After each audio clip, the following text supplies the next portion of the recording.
in my Africana Studies major, I had to write a paper.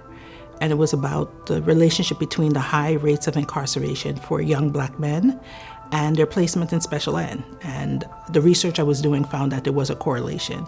And I know I wanted to be part of the solution, so I decided the best way to do that was to become a teacher. It was here I worked in the Office of Sponsored Programs, preparing the whole IRB process. I happened to go into my advisor's office, Regina Stolarski, in Health and Behavior Studies. She was meeting with a classmate of mine, and they were looking for jobs in higher ed. And I said, you can teach without having your degree? And Regina said, of course you can. And I found Medgar College, and they put me to work. I moved right into administration within 6 years, and that sort of put me in the trajectory to higher ed and administration and becoming a president.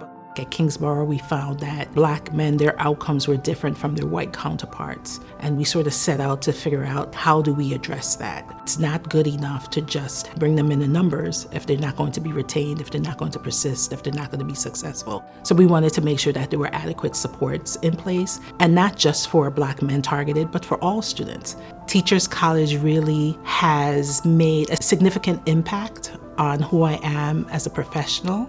As someone who pursued studies in special education, it really taught me the value of understanding the very different needs and backgrounds of everyone that I work with.